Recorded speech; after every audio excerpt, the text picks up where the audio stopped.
Hey Gav, it is Friday, so I'm bringing back a classic from iCousins 2.0. Friday, Roundup is the Friday, Roundup is the Friday Roundup. I paid $5 to get that made, and I'm very proud I did. So last week I had a week off, and I watched so much stuff. I watched Blazing Saddles, which I'd started back when I think we lived together in Brisbane, so a long time ago, and we just was like, I don't get it, and turned it off. Rewatched it, I'm really glad I did. I don't know if you've seen it, but it's interesting. The third act just goes in a direction I completely wasn't expecting, so strong recommend. I also watched Romancing the Stones. If you like classic action adventure, definitely check it out. I started the sequel, and within I think less than 15 minutes I turned it off because they did the sequel thing that I hate where they just add this arbitrary conflict between the leads of the first one but the first one, very good. I watched The Lovebirds, which is a new Kamal Nanjiani film. I really like him. I think he's very funny. I've seen both of his films now. I don't know if he has more. I've seen two of his films, of which there might only be two. And if you like his comic style, then you'll like it. I watched the first 2 seasons of Broadchurch, and I've started the third. And the first season, I don't know. It's good. It's definitely a good show. I can't deny that it's good, but it just does some stuff that is it's a bit weak. Couldn't you have done better than that? I don't want to go into specifics because it's full of spoilers, but if you're not enjoying it by episode 3, you're probably not going to like it.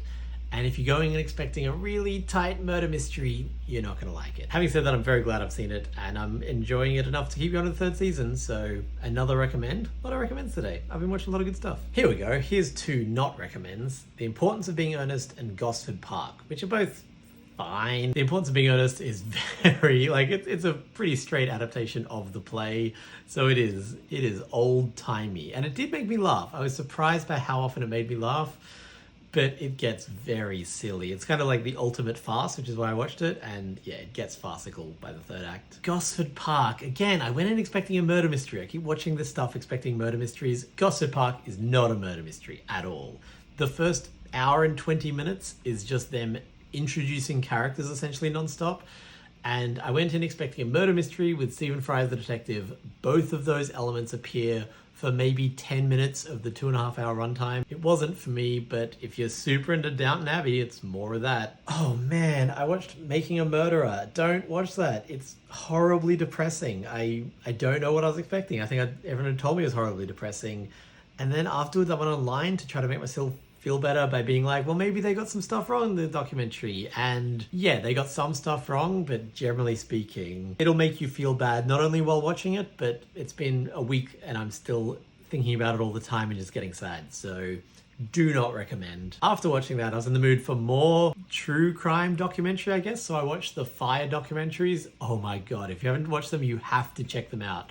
There's Fire by Netflix and then Fire Fraud by Hulu. Basically treat the Netflix one as a movie and then the Hulu one as special features, because the Netflix one is so much better made on every level. But then if, like me, you just want more, Hulu's great because it's a whole different perspective and it's kind of like a supplementary piece to the Netflix one. And lastly, and the main reason I wanted to make this video, is I watched Fly. You know Lena and Woodley, you know how they broke up 15 years ago. They got back together and made another comedy special, and it's about as good as the originals. I couldn't believe it when I saw this. I was like, oh yeah, I'll watch them get together. Like I watched the Monty Python reunion, and I was like, yep, it's old people failing to recapture their glory days. But Fly is as good as the best of Lena and Woodley. So if you haven't watched that, check it out. That's all for me. I will see you next time.